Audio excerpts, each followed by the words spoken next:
ஓம் சாந்தி. இன்று ஞாயிற்றுக்கிழமை அவ்யக்த பாப்தாதாவுடைய மகா வாக்கியங்களை நம்ம கேட்க இருக்கிறோம். இன்னைக்கு பாபா சுயராஜ்ய அதிகாரி தான் உலக ராஜ்ய அதிகாரி ஆக முடியும் அப்படிங்கிறத பற்றி சொல்கிறார். அதுவும் நீண்ட காலம் சுயராஜ்ய அதிகாரியாக ஆகணும். அப்போ தான் முழுமையான ராஜ்ய அதிகாரியாக ஆக முடியும். அதாவது சத்தியுகம் திரேதாயுகம் 2 யுகத்திலையுமே ராஜ்ய அதிகாரியாக ஆக முடியும். பாபா சொல்லார், இந்த முழு உலகத்திலே வச்சு குழந்தைகள் நீங்கள் ரொம்பவும் விசேஷமானவங்க. ஏன்? பாபா என்ற வார்த்தையை நீங்கள் தெரிஞ்சுக்கிட்டீங்க. உளமாற நீங்கள் ஏற்றுக்கொண்டு விட்டீர்கள். அவருடைய குழந்தையாக ஆகியிருக்கீங்க. அதனால் நீங்கள் விசேஷமான ஆத்மாக்கள் அப்படின்னு சொல்கிறார்.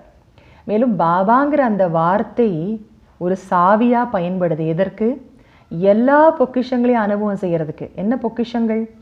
அமைதி, அன்பு, மகிழ்ச்சி, ஆனந்தம் எல்லாத்தையுமே அனுபவம் செய்கிறதுக்கு, சர்வ சக்திகளையும் நம்ம அனுபவம் செய்கிறதுக்கு, இந்த அனைத்து பொக்கிஷங்களையும் நம்ம நிறைந்த ஒரு அனுபவத்தை பெறுவதற்கு பாபாங்கிற அந்த சாவி தான் உதவுதுங்கிற. அப்போ பாபா கேட்குறாரு, எல்லார்ட்டையுமே சாவி இருக்குது தானே? சாவி இருக்குது, ஆனால் சாவியை போட்டு திறக்க தெரியணும்ல, அதாவது சாவியை பயன்படுத்த தெரியணும் இல்லையா அப்படின்னு சொல்கிறார். பயன்படுத்துவதுன்னா என்ன? தில் சே பாபான்னு சொல்கிறது, உளமாற பாபா அப்படின்னு சொல்கிறது. ஏற்றுக்கொள்வது, உணர்வது, ஏற்றுக்கொள்வது, இதுதான் சாவியை பயன்படுத்துறது அப்படின்னு சொல்கிறார். மேலும் பாபா இன்னைக்கு சொல்கிறாரு, நீங்கள் சில குழந்தைகள் தந்தையிடம் கேட்குறாங்களாம், பாபா நான் சத்தியுகத்தில் ராஜாவாவனா பிரஜையாவனா? அப்போது அந்த கேள்விக்கு பாபா என்ன பதில் சொல்கிறாரு? நீயே செக் பண்ணி தெரிஞ்சுக்கோங்க. பாபா சொல்லார், உங்களுக்குள்ளேயே நீங்கள் சுய சோதனை செய்து பாருங்கள். நீங்கள் எவ்வளவு தூரம் உங்கள் மனம், புத்தி, சம்ஸ்காரம் இந்த 3க்கும் நீங்கள் ராஜாவாக இருக்கீங்கிறத செக் பண்ணுங்கள். இல்லை மனசுக்கு நீங்கள் அதன் வசம் ஆயிடுறீங்களா, புத்தி அலைக்கழிக்குதா, இல்லை சம்ஸ்காரம் அதற்கு அடிமை ஆயிடுறீங்களா? நீங்கள் இந்த 3ல் ஏதோ ஒன்றிற்கு அடிமை ஆகிட்டாலும், ஏதோ ஒன்றின் மீது உங்கள் அதிகாரம் குறைஞ்சாலும் நீங்கள் முழுமையான ராஜ்ய அதிகாரியாக ராஜாவாக ஆக முடியாது. ஸோ இதை எல்லாத்தையும் வைத்து பாபா சொல்றார், நீங்களே செக் பண்ணி பாருங்கள். இப்போ நிகழ்காலத்தினுடைய முயற்சி தானே எதிர்காலத்தினுடைய பிராப்தி. மேலும் பாபா சொல்கிறாரு, உங்களை எல்லாரையுமே பார்த்து இந்த உலகத்து மக்களுக்கு ஒரு நம்பிக்கை வர வேண்டும். என்ன நம்பிக்கை? இதோ பொற்காலம் இங்கே வந்து விட்டது, பொன்னுலகம் வந்து விட்டது அப்படின்னு நம்மளை எல்லாரையும் பார்த்து மற்றவர்களுக்கு அந்த நம்பிக்கை வரணுமா? அதாவது ஒரு சாம்பிளாக நாம் எல்லாரும் இருக்கணும்.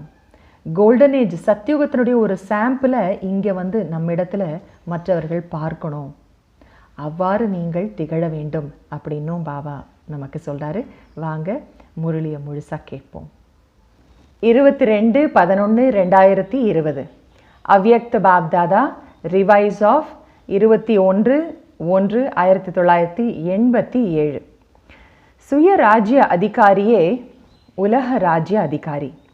இன்று பாக்கியத்தை வழங்கும் பாபா தனது அனைவரையும் விட உயர்ந்த பாக்கியவான் குழந்தைகளை பார்த்து கொண்டிருக்கின்றார். பாப்தாதாவின் முன்னால் இப்பொழுதும் இந்த குழு மட்டுமல்ல, ஆனால் நாலாபுறங்களிலும் உள்ள பாக்கியவான் குழந்தைகளும் முன்னால் இருக்கின்றார்கள். அவர்கள் உள்நாட்டிலோ வெளிநாட்டிலோ ஏதோ ஒரு மூலையிலோ இருக்கலாம். எனினும் எல்லையற்ற தந்தை எல்லையற்ற குழந்தைகளை பார்த்து கொண்டிருக்கின்றார். இந்த சாக்கார உலகத்திற்குள் இடத்தின் எல்லை வருகின்றது. ஆனால் எல்லையற்ற தந்தையுடைய பார்வையின் படைப்பு எல்லையற்றதாக இருக்கின்றது.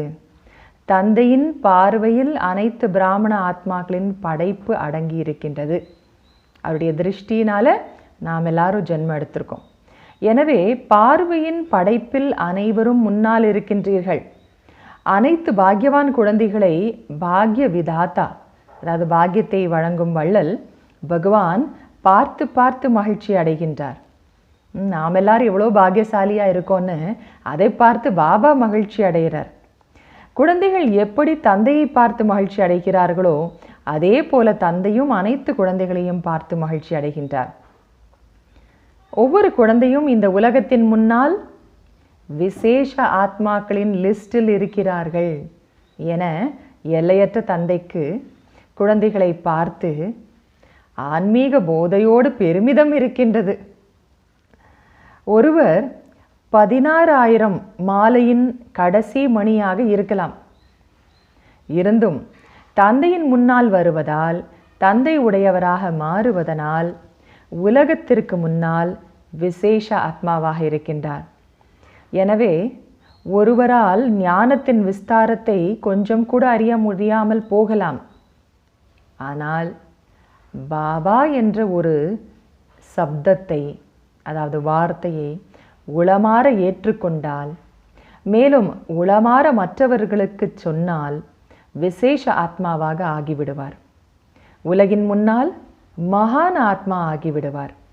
உலகின் முன்னால் மகான் ஆத்மாவின் சொரூபத்தில் புகழிற்கும் பூஜைக்கும் உரியவராகிவிடுகின்றார். இந்த பாக்கியம் இவ்வளவு உயர்ந்ததாகவும் எளிதில் கிடைப்பதாகவும் இருக்கின்றது என்பதை புரிந்து கொண்டீர்களா? ஏனென்றால் பாபா என்ற வார்த்தையே சாவியாக இருக்கின்றது. எதற்கு? அனைத்து பொக்கிஷங்களுக்கும் உயர்ந்த பாக்கியத்திற்கும் சாவியாக இருக்கின்றது. சாவி கிடைத்துவிட்டால் பாக்கியம் மற்றும் பொக்கிஷம் அவசியம் கிடைத்தே தீரும். எனவே அனைத்து தாய்மார்களும் பாண்டவர்களும் சாவியை பெறுவதற்கு அதிகாரிகள் ஆகிவிட்டீர்களா? சாவி போட வருகின்றதா அல்லது சில நேரம் சாவி போட முடிவதில்லையா? சாவி கையில் இருக்கு, ஆனால் அதை யூஸ் பண்ண தெரியல, திறக்க தெரியலையா? உளமாற அறிந்து கொள்வதும் ஏற்றுக்கொள்வதும் சாவி போடுவதற்கான விதிமுறையாக இருக்கின்றது. பாபாங்கிற அந்த ஒரு வார்த்தை தான் கீ, சாவி. ஆனால் அந்த சாவியை பயன்படுத்துறதுக்கான ஒரு ரூல், விதிமுறை என்ன? உளமாற அறிந்து கொள்வது. என்னுடைய அப்பா அப்படின்னு உளமாற அறிந்து கொள்வது, ஏற்றுக்கொள்வது, இதுதான் சாவி போடுவதற்கான விதிமுறை. வாயால் மட்டும் சொல்வதால் சாவி இருந்தாலும் கூட போட முடியாது, அதாவது பயன்படுத்த முடியாது. உளமாற சொன்னால் பொக்கிஷங்கள் எப்பொழுதும் ஆஜராகி இருக்கும். குறையாத பொக்கிஷம் இல்லையா? குறையாத பொக்கிஷமாக இருப்பதால் குழந்தைகள் எத்தனை பேர் வந்தாலும் அனைவரும் அதிகாரிகளாக இருக்கின்றார்கள். திறந்த பொக்கிஷம், நிறைந்த பொக்கிஷம். அதற்காக பின்னால் வருபவர்களுக்கு பொக்கிஷம் தீர்ந்துவிடும் என்பது கிடையாது. இதுவரை, இப்போது வரை எத்தனை பேர் வந்திருக்கிறார்களோ, அதாவது தந்தை உடையவர்களாக மாறி இருக்கிறார்களோ, மேலும் எதிர்காலத்தில் எத்தனை பேர் வரப்போகின்றார்களோ, அவர்கள் அனைவருக்கும் எவ்வளவு பொக்கிஷம் தேவையோ அதைவிட எண்ணற்ற மடங்கு அதிகமாக இருக்கின்றது. பாபா கிட்ட என்றைக்குமே குறைவில்லையே. எனவே பாப் தாதா ஒவ்வொரு குழந்தைக்கும் தங்கமான வாய்ப்பு கொடுக்கின்றார். அதனால் யாருக்கு எவ்வளவு எடுத்துக்கொள்ள வேண்டுமோ அவ்வளவு எடுத்துக்கொள்ளலாம் என திறந்த மனதோடு கூறுகின்றார். வள்ளலிடம் எதுவும் குறைவாக இல்லை. எடுத்துக்கொள்பவரின் தைரியம் மற்றும் முயற்சியை பொறுத்து இருக்கின்றது. எல்லா ட்ரெஷர்ஸ், பொக்கிஷங்கள் ஓப்பனாக பாபா வச்சிருக்கார். எவ்வளோ வேணாலும் எடுத்துக்கலாம். அது யாருடைய கையில் இருக்கு? ஒவ்வொரு ஆத்மாவினுடைய முயற்சியில் அடங்கியிருக்கு, அவங்கக்கிட்ட அந்த தைரியத்தில் அடங்கியிருக்குங்கிறார். ஒரு தந்தைக்கு இத்தனை குழந்தைகள் இருப்பதும் ஒவ்வொருவரும் பாக்கியசாலிகளாக இருப்பதும் எந்த ஒரு தந்தைக்கும் முழு கல்பத்திலும் இருப்பதில்லை. எனவே ஆன்மீக பாப் தாதாவின் ஆன்மீக போதையை என்னவென்று கேட்டீர்களா? அனைவருக்கும் மதுவனம் வர வேண்டும், சந்திக்க வேண்டும் என்ற ஆசை நிறைவேறிவிட்டது. பக்தி மார்க்க யாத்திரையை விட மதுவனத்தில் ஓய்வாக அமர தங்கியிருக்க இடம் கிடைத்துவிட்டது. கோவில்களில் நின்றபடியே தரிசனம் செய்கிறார்கள். இங்கே நிம்மதியாக அமர்ந்திருக்கிறீர்கள். அங்கே ஓடுங்கள் ஓடுங்கள் அல்லது விரைவாக செல்லுங்கள் செல்லுங்கள் என்று சொல்கிறார்கள். இங்கே நீங்கள் ஓய்வாக அமருங்கள், ஓய்வாக நினைவின் மகிழ்ச்சியில் சந்திப்பை கொண்டாடுங்கள். சங்கம யுகத்திற்கு மகிழ்ச்சியை கொண்டாட வந்திருக்கிறீர்கள். எனவே ஒவ்வொரு நேரமும், போகும்போதும் வரும்போதும், சாப்பிட்டு அருந்தும் பொழுதும் மகிழ்ச்சியின் பொக்கிஷத்தை சேமித்து வைத்தீர்களா? எவ்வளவு சேமித்து வைத்திருக்கிறீர்கள்? 21 பிறவிகள் நிம்மதியாக சாப்பிடும் அளவிற்கு சேமித்து வைத்திருக்கிறீர்களா? மதுவனம் விசேஷமாக அனைத்து பொக்கிஷங்களையும் சேமிக்கும் இடமாக இருக்கின்றது. ஏனென்றால் இங்கே ஒரு தந்தையை தவிர வேறு எவரும் இல்லை என்பதை சாக்கார ரூபத்திலும் அனுபவம் செய்கிறீர்கள். அங்கே புத்தி மூலமாக அனுபவம் செய்கிறீர்கள். மதுபனில் நம்ம ஸ்தூலமாகவும் சாக்கார ரூபத்திலே நம்ம அனுபவம் செய்கிறோம். அவங்கவுங்க ஊரில் அவங்கவுங்க நாட்டில் இருக்கும்பொழுது அங்கே பாபாசர் புத்தியின் மூலம் அனுபவம் செய்கிறீங்க. ஆனால் இங்கே, அதாவது மதுபனில் இருக்கும் பொழுது வெளிப்படையாக சாக்கார வாழ்விலும் பாபா மற்றும் பிராமண குடும்பத்தை தவிர வேறு யாரும் பார்வையில் வருகிறார்களா என்ன? ஃபுல்லாக மதுபனில் நம்ம பாபாவுடைய சந்திப்பு நிகழ்ச்சி அன்றைக்கு பாபாவுடைய குழந்தைகள் தான் எங்கே பார்த்தாலும் இருப்பாங்க. அப்போ பாபா அதை தான் சொல்கிறார், பாபா மற்றும் பிராமண குடும்பத்தை தவிர வேறு யாரும் பார்வையில் வருகிறார்களா என்ன? ஒரே ஈடுபாடு, ஒரே விஷயம், ஒரே குடும்பம் மற்றும் ஒரே ரசனை என்ற நிலை. படிக்க வேண்டும், பிறகு படிப்பின் மூலமாக சக்திசாலியாக மாற வேண்டும். மதுவனத்தில் இந்த வேலை மட்டும்தான் இருக்கின்றது.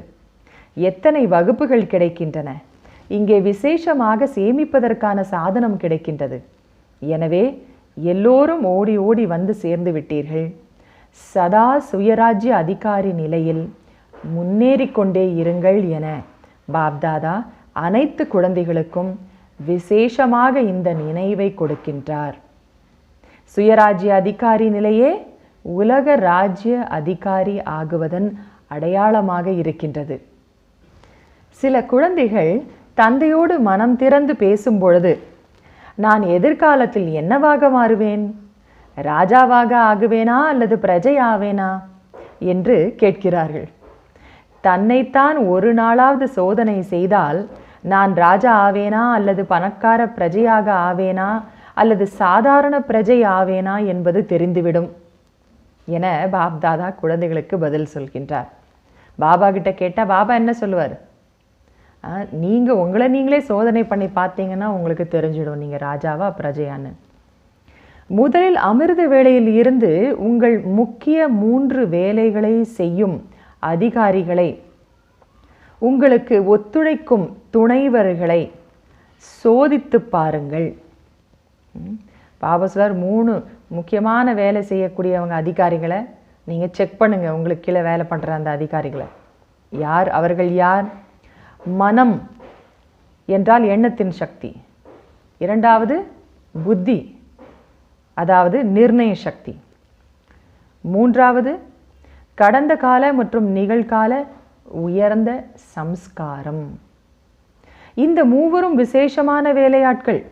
இந்த காலத்தில் ராஜாவோடு கூடவே மகா மந்திரி அல்லது விசேஷ மந்திரி என்று இருக்கின்றார்.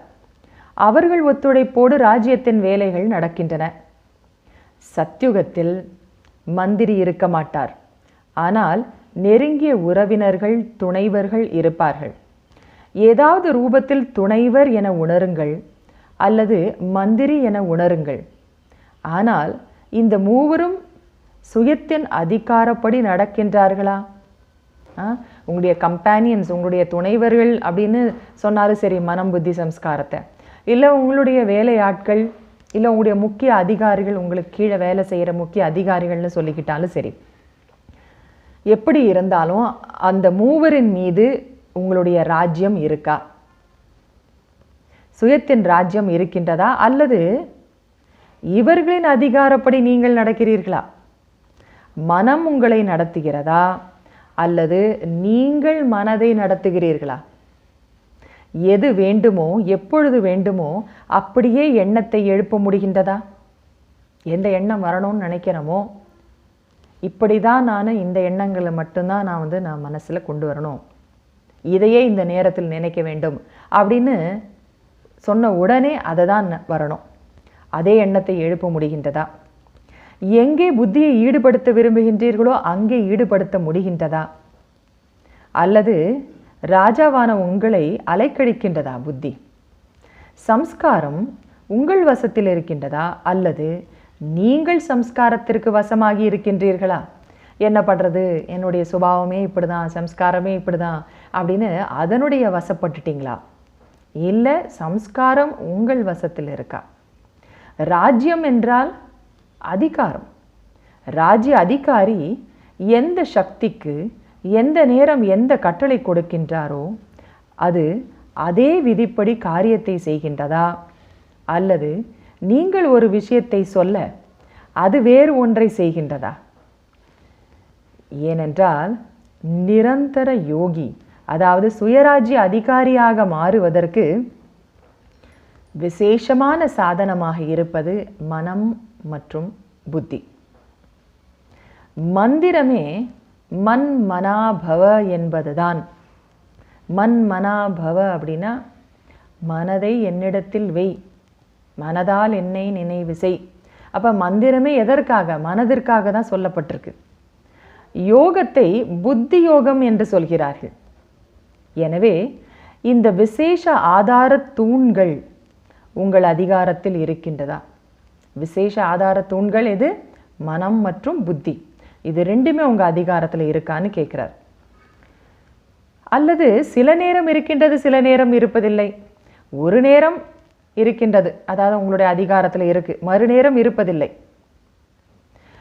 அடுத்தது, மூன்றில் ஒன்றின் மீதாவது குறைந்த அதிகாரம் இருந்தால் அதை கொண்டு நான் ராஜா ஆவேனா அல்லது பிரஜா ஆவேனா என்பதை சோதித்து பாருங்கள். ஸோ நான் சத்தியுகத்தில் ராஜா ஆவனா பிரஜா ஆகுவனாங்கிறதுக்கான செக்கிங் பாயிண்ட் இப்போ நமக்கு பாபா கொடுக்குறார். ஸோ இந்த மனம் புத்தி சம்ஸ்காரம் மூன்றுக்குமே அதிகாரியாக இருக்கணும், அப்போ தான் ராஜா. மூன்றில் ஒன்றின் மீதாவது குறைந்த அதிகாரம் இருந்தால் அதை கொண்டு நான் ராஜா ஆவேனா அல்லது பிரஜா ஆவேனா என்பதை சோதித்து பாருங்கள். நீண்ட கால ராஜ்ய அதிகாரியாக இருக்கும் சம்ஸ்காரம் நீண்ட காலத்திற்கு எதிர்காலத்தில் ராஜ்ய அதிகாரியாக மாற்றும். ஒருவேளை சில நேரம் அதிகாரி சில நேரம் வசப்பட்டவர்களாக இருந்தால் அரை கல்பம், அதாவது முழுமையான ராஜ்ய பாக்கியத்தின் அதிகாரத்தை பெற முடியாது. கம்ப்ளீட் அந்த ராஜ்ய அதிகாரத்தை பெற முடியாது. பாதி கல்பத்திற்கும் பாதி நேரத்திற்கு பிறகு திரேதாயுக ராஜாவாக மாற முடியும். முழு காலமும் ராஜ்ய அதிகாரி அப்படின்னா சத்தியம் திரேதாயுகம் ரெண்டுலையுமே அதுதான் முழு கால ராஜ்ய அதிகாரிங்கிறது. அப்போ பாபா சொல்றார், முழு காலமும் ராஜ்ய அதிகாரி, அதாவது ராஜ்யம் செய்யும் அரச குடும்பத்தின் நெருங்கிய சம்பந்தத்தில் வர முடியாமல் போயிடும். எப்போ? இந்த மனம் புத்தி சம்ஸ்காரத்துக்கு ஏதாவது ஒன்றிற்காவது அடிமையாக இருந்தா. இன்னொன்று என்ன எப்படி சொல்லலாம்? பல காலம் சுயராஜ்ய அதிகாரியாக இருக்கணும். ஏதோ கடைசி நேரத்தில் மட்டும் சுயராஜ்ய அதிகாரியாக ஆகிடுறதில்ல. பல காலம் சுயராஜ்ய அதிகாரியாக ஆகியிருக்கும் பொழுதுதான் முழு கால ராஜ்ய அதிகாரம் கிடைக்கும். இல்லைன்னா பாபா சார் பாதி, அதாவது திரேதாயுகத்தில் இருந்து தான் வேணா ராஜ்ய அந்த ஒரு அதிகாரம் கிடைக்கலாம். முழு காலமும் ராஜ்ய அதிகாரி, அதாவது ராஜ்யம் செய்யும் அரச குடும்பத்தின் நெருங்கிய சம்பந்தத்தில் வர முடியாது. ஒருவேளை அடிக்கடி வசப்பட்டால் சம்ஸ்காரம் அதிகாரி ஆகும்படி இல்லை. ஆனால் ராஜ்ய அரச அதிகாரிகளின் ராஜ்யத்தில் வருபவர்கள் அவர்கள் யாராக இருக்கின்றார்கள்? அவர்கள்தான் பிரஜைகள். எனவே யார் ராஜா ஆகுவார், பிரஜா ஆகுவார் என்பதை புரிந்து கொண்டீர்களா? உங்கள் கண்ணாடியில் உங்கள் பாக்கியத்தின் முகத்தை பாருங்கள். இது ஞானம், அதாவது ஞான கண்ணாடி. எனவே எல்லோரிடமும் கண்ணாடி இருக்கின்றதா? எனவே உங்கள் முகத்தை பார்க்க முடிகின்றதா? இப்பொழுது நீண்ட கால அதிகாரியாக மாறுவதற்கு பயிற்சி செய்யுங்கள். அதற்காக கடைசியில் ஆகத்தானே போகிறோம் என்று இருக்கக்கூடாது. ஒருவேளை கடைசியில் மாறினால் கடைசியில் ஒரு பிறவியில் கொஞ்சமாக ராஜ்யம் செய்வீர்கள். இங்கே கடைசியில் ஒரு பிறவியில் அப்படின்னா எதை சொல்றாரு பாபா? திரேதாயுக கடைசியில். ஆனால் நீண்ட காலமாக இப்பொழுதிருந்தே பயிற்சி செய்யவில்லை என்றால், அல்லது ஆரம்பத்தில் இருந்து பயிற்சி செய்யவில்லை என்றால், ஆரம்பத்தில் இருந்து இப்பொழுது வரை இந்த விசேஷ வேலையாட்கள் உங்களை தங்கள் அதிகாரத்தின்படி நடத்தினால், அல்லது நிலை தடுமாற செய்து கொண்டே இருந்தால், புத்தி தடுமாற வச்சுட்டே இருக்கவங்களே, இல்லை ஏதாவது சம்ஸ்காரங்கள் உங்களை ஏமாற்றி கொண்டே வந்தால், துன்பத்தின் அலைகளை அனுபவம் செய்ய வைத்து கொண்டே இருந்தால் கடைசியிலும் ஏமாற்றம் கிடைக்கும் என்பதை நினைவில் கொள்ள வேண்டும். ஏமாற்றம் என்றால் துக்கத்தின் அலை நிச்சயம் வரும். அப்போது கடைசியிலும் வருத்தமடையும் துக்கத்தின் அலை வரும். எனவே ராஜா ஆகுங்கள் மற்றும் தனது விசேஷமாக ஒத்துழைக்கும் வேலையாட்களை அல்லது ராஜ்ய வேலைகளை செய்யும் துணைவர்களை தனது அதிகாரத்தால் நடத்துங்கள். மனம் புத்தி சம்ஸ்காரத்தை பாபா என்ன சொல்றார்? தனது அதிகாரத்தால் நடத்துங்கள் என பாப்தாதா அனைத்து குழந்தைகளுக்கும் மீண்டும் நினைவூட்டுகின்றார். யார் யார் எந்த அளவு சுயராஜ்ய அதிகாரிகளாக மாறி இருக்கிறீர்கள் என்பதை பாப்தாதா பார்க்கின்றார். நல்லது. அனைவரும் என்னவாக ஆக விரும்புகிறீர்கள்? ராஜாவாக விரும்புகிறீர்களா? எனவே இப்பொழுது சுயராஜ்ய அதிகாரிகளாக மாறிவிட்டீர்களா? அல்லது ஆகிக் கொண்டிருக்கின்றோம், ஆகிவிடுவோம் என்று சொல்கிறீர்களா? ஆகுவோம், ஓம் ஓம் என்று சொல்லாதீர்கள். செல்வோம் என்று சொன்னால் தந்தையும் நல்லது, ராஜ்ய பாக்கியத்தை கொடுக்கும்போது பார்ப்போம் என்று சொல்லிவிடுவார். குழந்தைகள் பாபா இதோ ஆகிடுவோம்னு சொன்னால் பாபாவும் சரி நானும் பார்த்துக்கிறேன்ட்டுருவர். ராஜ்ய பாக்கியத்தை கொடுக்கும்போது பார்ப்போம் என்று சொல்வார். கேட்டீர்களா? நீண்ட கால சம்ஸ்காரம் இப்பொழுதிருந்து தேவை. சொல்லப்போனால் நீண்ட காலம் இல்லை, குறைந்த காலமே இருக்கின்றது. இருந்தும் இவ்வளவு நேரமாவது பயிற்சி செய்யவில்லை என்றால் பிறகு கடைசி நேரத்தில் நான் கடைசியில் ஆகிவிடுவேன் என நினைத்தேன் என்று புகார் சொல்லாதீர்கள். எனவே அப்போது என்பது கூடாது. பின்னால் பார்த்துக்கலாம், அப்போ நான் ஆகிடுவேன் அப்படிங்கிறது கூடாது. இப்போதே என இருக்க வேண்டும் என்று சொல்லப்படுகின்றது.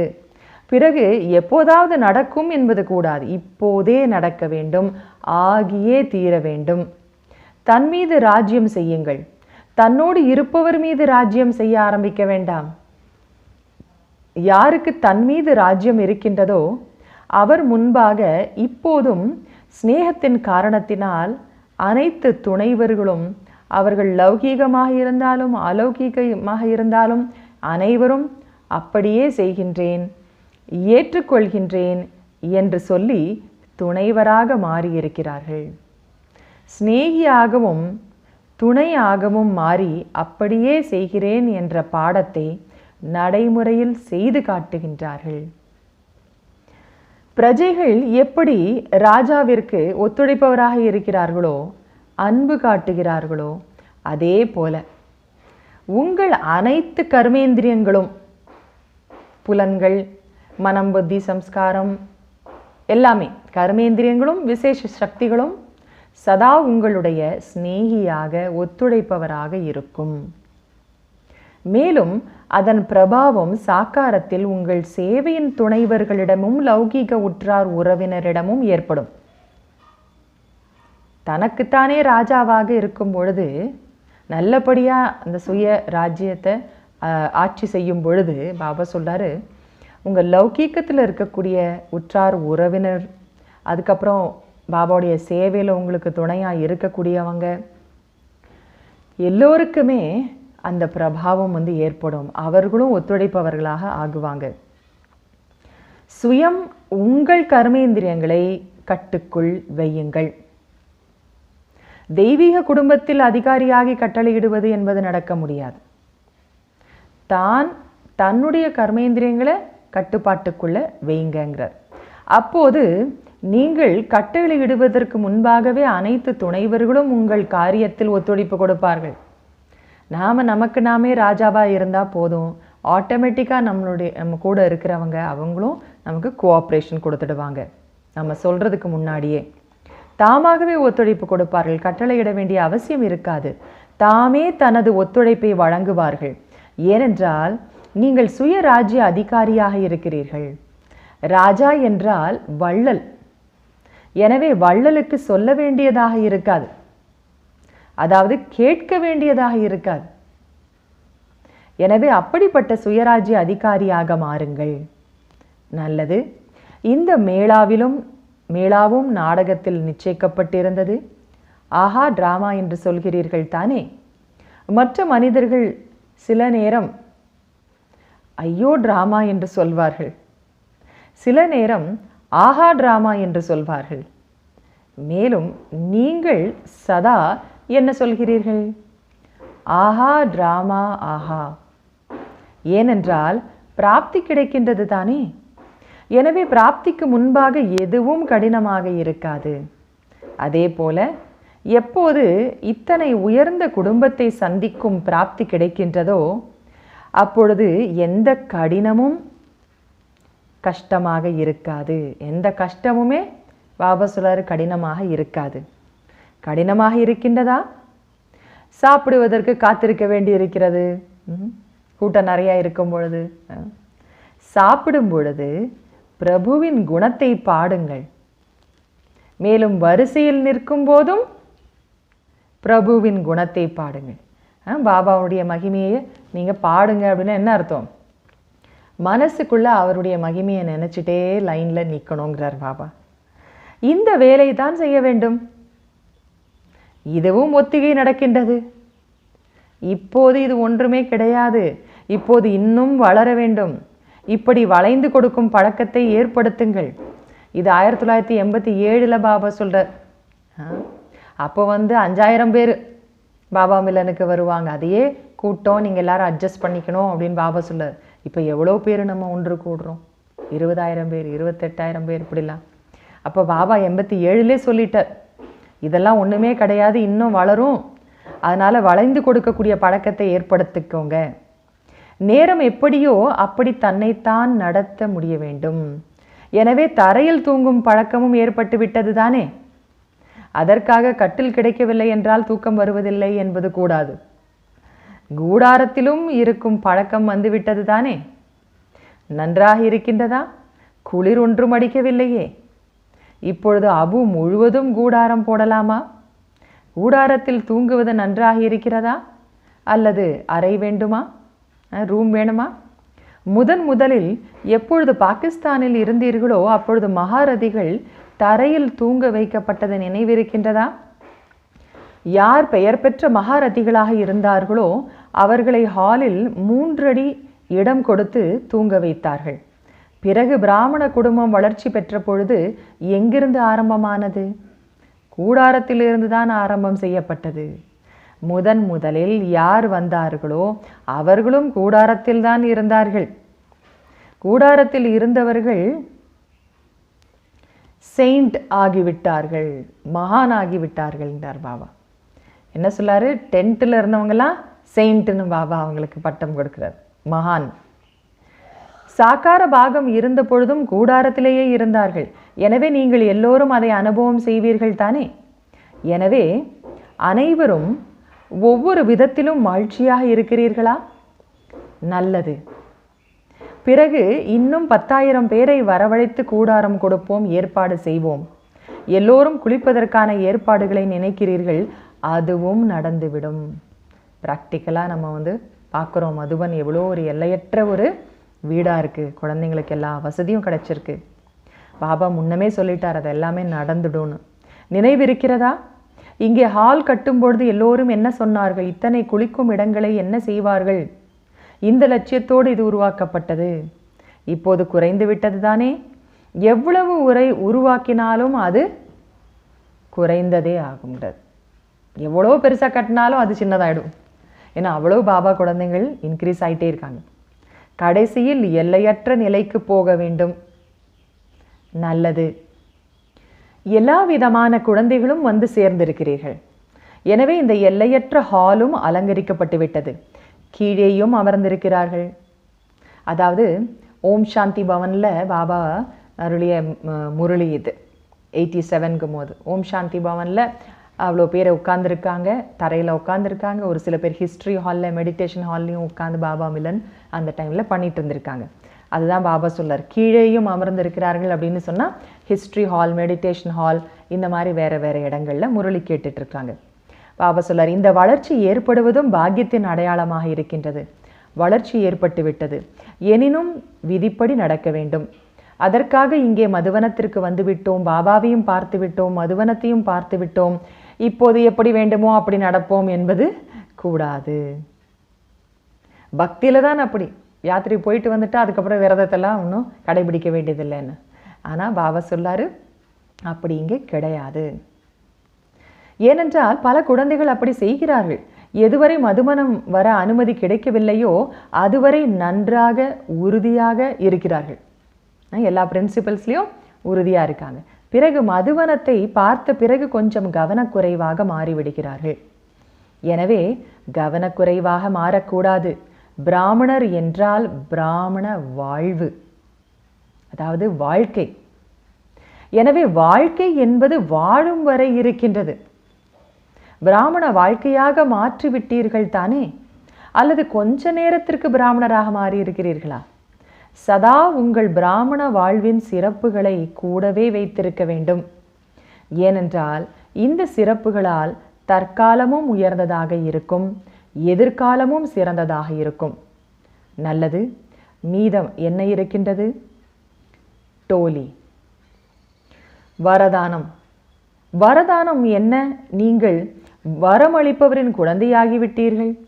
யார் வரமளிக்கும் வள்ளலின் குழந்தைகளாக இருக்கின்றார்களோ அவர்களின் ஒவ்வொரு அடியிலும் வரமளிப்பவரின் வரம் கிடைத்து கொண்டே இருக்கின்றது.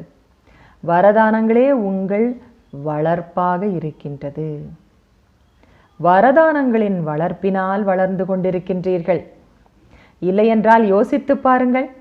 இவ்வளவு உயர்ந்த பிராப்தி கிடைப்பதற்கு நீங்கள் என்ன முயற்சி செய்தீர்கள்? எந்த முயற்சியும் இல்லாமல் எது கிடைக்கின்றதோ அதைத்தான் வரதானம் என்று சொல்லப்படுகின்றது. எனவே என்ன முயற்சி செய்தீர்கள்? மேலும் பிராப்தி எவ்வளவு உயர்வாக இருக்கின்றது? ஜென்ம ஜென்மங்களாக பிராப்திக்கு அதிகாரியாகிவிட்டீர்கள். எனவே ஒவ்வொரு அடியிலும் வரமளிப்பவரின் வரதானம் கிடைத்து கொண்டிருக்கின்றது. மேலும் எப்போதும் கிடைத்து கொண்டே இருக்கும். பார்வையால், சொல்லால், சம்பந்தத்தால் வரதானமோ வரதானம் கிடைத்து கொண்டே இருக்கின்றது. நல்லது. இப்பொழுது பொன் விழா கொண்டாட தயார் செய்து கொண்டிருக்கிறீர்கள். பொன் விழா என்றால் சதா கோல்டன் மனநிலையில் இருக்கும் விழா கொண்டாடுகிறீர்கள். கோல்டன் ஜூப்ளினா பாபா சொல்லாரு உங்களுடைய மனோநிலை, உங்கள் ஸ்டேஜும் எப்படி இருக்கணுங்கிறார், கோல்டனாக இருக்கணும். அப்போது நீங்கள் பொன் விழா என்றால் சதா கோல்டன் மனநிலையில் இருக்கும் விழா கொண்டாடுகிறீர்கள். எப்பொழுதும் சொக்கத்தங்கமாக, அதாவது தூய தங்கமாக இருக்க வேண்டும். கொஞ்சம் கூட மற்ற உலோகங்களின் கலவை இருக்கக்கூடாது. இதைத்தான் பொன் விழா என்று சொல்கிறார்கள். எனவே உலகின் முன்னால் தங்கமான மனநிலையில் உறுதியாக இருக்கும் உண்மையான தங்கம் பிரத்யட்சம் ஆக வேண்டும். இதற்காகவே இந்த எல்லா சேவையின் சாதனங்களும் உருவாக்கப்பட்டிருக்கின்றன. ஏனென்றால் உங்கள் தங்கமான மனநிலையே தங்க யுகத்தை கொண்டு வரும். என்ன சொல்லார் பாபா? உங்கள் தங்கமான மனநிலையே தங்க யுகத்தை கொண்டு வரும், பொன்னுலகை கொண்டு வரும். இப்போது உலகம் கொஞ்சம் மாற வேண்டும் என்ற ஆசை அனைவருக்கும் இருக்கின்றது.